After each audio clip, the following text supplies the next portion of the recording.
아침 하나님과 함께 누리는 하늘의 양식 오늘 만나. 우리 하나님이여 들으시옵소서. 우리가 업신여김을 당하나이다. 원하건대 그들이 욕하는 것을 자기들의 머리에 돌리사 노략거리가 되어 이방에 사로잡히게 하시고 주 앞에서 그들의 악을 덮어두지 마시며 그들의 죄를 도말하지 마옵소서. 그들이 건축하는 자 앞에서 주를 노하시게 하였음이니이다. 이에 우리가 성을 건축하여 전부가 연결되고 높이가 절반에 이르렀으니 이는 백성이 마음 들여 일을 하였음이니라. 느헤미야 52 프로젝트 17일차입니다. 오늘 묵상의 제목은 다툼 대신 하나님께 아뢰다입니다. 어제 본문을 살펴봤듯 산발락과 도비아는 기분 나쁜 조롱을 했고 협박을 해왔습니다. 사람들 중에선 겁을 먹은 사람도 있었을 것이고 어떤 사람은 기분 나빠하며 자존심 상해하는 사람도 있었을 것입니다. 다양한 반응이 있을 법한 상황 속에서 지도자였던 느헤미야는 어떤 반응을 보이고 있을까요? 느헤미야는 결단력과 용기가 있는 사람이라고 평가를 받습니다. 또한 행동적인 사람이라는 평가도 받습니다. 그런 사람이 산발랏의 조롱과 자극에 직접적인 반응과 행동을 보이지 않습니다. 대신 우리 하나님이여 들으시옵소서라고 부르짖고 있죠. 자기 자신과 동료들이 욕을 먹은 것에 대한 반응입니다.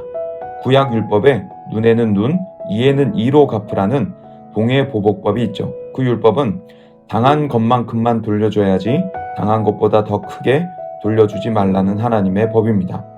대체로 사람이 욕을 먹으면 2배 이상의 욕을 해주거나 흠씬 두들겨줘야 직성이 풀리기 마련이죠. 그런데 하나님은 그걸 원치 않으셨습니다.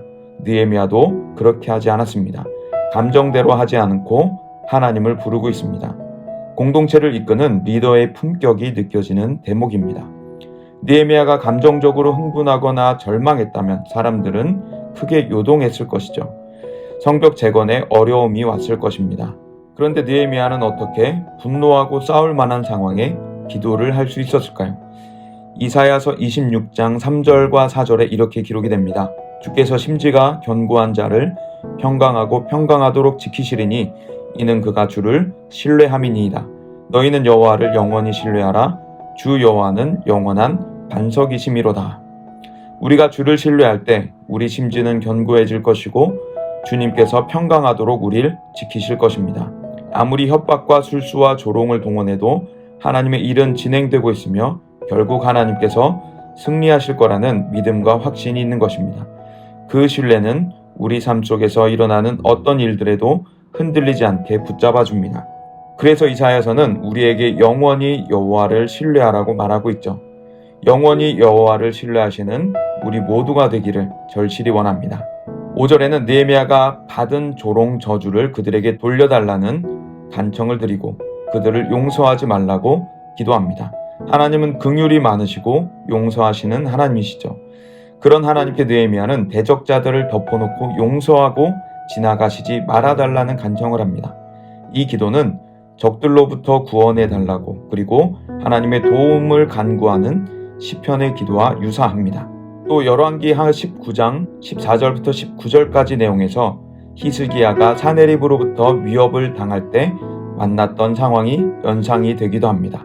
6절에서는 느헤미야의 기도 후에 일의 진척을 설명해주고 있습니다.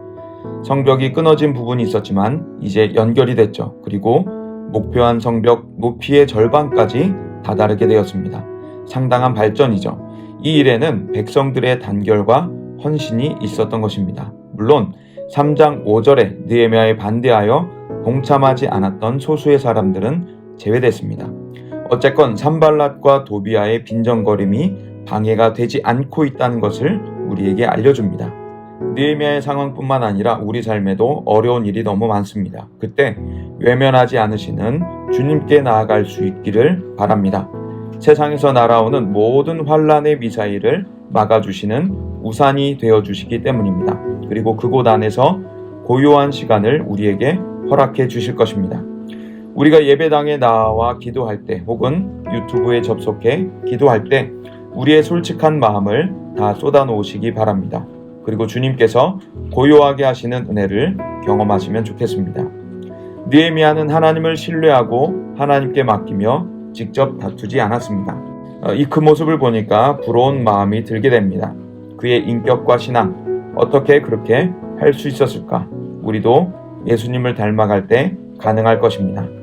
우리 삶의 모델이 되시는 주님은 감정적으로 분노하시고 대응하시지 않으셨습니다. 주님은 구원의 일을 완수하시기 위해 자신의 것들을 기꺼이 버리신 분이십니다. 자기를 비워 종의 형체로 오셔서 사람들을 섬기셨습니다.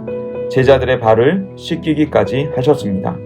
바리새인들과 서기관들, 사두개인들의 어설픈 도전에도 사탄의 유혹과 시험에도 주님은 요동하지 않으시고 사명을 완수하셨습니다. 그 절정은 겟세마네와 골고다였죠. 체포당하실 때와 신문과 채찍질, 십자가 달려 숨을 거두시기까지 주님은 주님의 온유하신 모습을 보여주셨습니다. 검을 꺼낸 베드로에게 검을 사용하지 말도록 가르치십니다.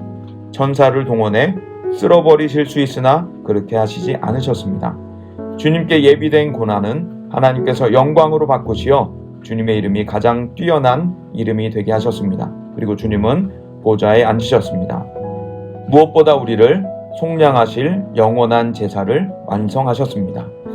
만일 느헤미야가 분노해서 다퉜다면 하나님의 역사가 달라졌을지도 모르겠습니다. 예수님도 중간에 감정적으로 다투시거나 대응하셨다면 이야기가 어떻게 흘러갔을지 모르겠습니다. 그러나 예수님과 느헤미야 모두 감정적으로 대응하시지 않으셨습니다. 이 모든 일은 기도로 가능했습니다. 느헤미야도 자신의 감정과 모든 상황을 솔직하게 여호와께 아뢰입니다. 예수님도 성부와의 기도끈이 있었습니다. 주님은 바쁜 일과 가운데서도 기도를 쉬지 않으셨습니다. 사역에 인기가 많으셔서 사람들이 몰려왔습니다. 그래서 주님은 사람들이 깨기 전이나 잠든 후 기도를 하시곤 하셨습니다. 어떤 때에는 밀려드는 사람들을 물으시고 피하셔서 기도하러 가셨습니다. 그 기도의 끈은 사명을 감당하고 계속 걸어가게 하는 힘이 되었습니다. 우리는 연약한 사람들입니다. 육체가 피곤하거나 자존심에 상처를 입거나 일이 잘 풀리지 않을 때 우리는 더욱 연약해집니다. 우리가 더욱 연약해졌을 때 주변의 일들로 다투거나 감정적으로 요동하거나 감정적으로 대처해 일을 그르치곤 합니다. 그래서 우리는 더욱 기도에 힘써야 합니다. 기도에 힘쓰며 예수 닮은 그리스도인의 품격을 나타낼 수 있기를 원합니다. 그래서 그리스도인에게 있는 모습은 세상이 볼 때 모순과도 같을 것입니다. 고난과 전쟁이 한참인데 예수 그리스도로 인해서 내 영혼의 그 키 깊은 데서 맑은 가락이 울려나네. 평화 평화로다.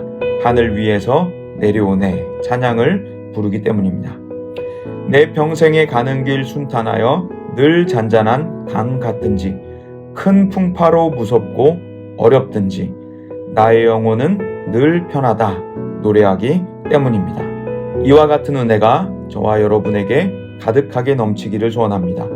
우리의 기도 시간 예수로 채워지는 시간 되기를 원합니다. 그래서 세상에 어떤 거센 도전이 오더라도 요동하지 않는 뚝심 있는 사람들 되기를 원합니다. 주님처럼 우리도 기도로 가능하게 될 줄 믿습니다. 여호와를 신뢰하는 신앙이 우리에게도 생겨나게 될 줄로 믿습니다.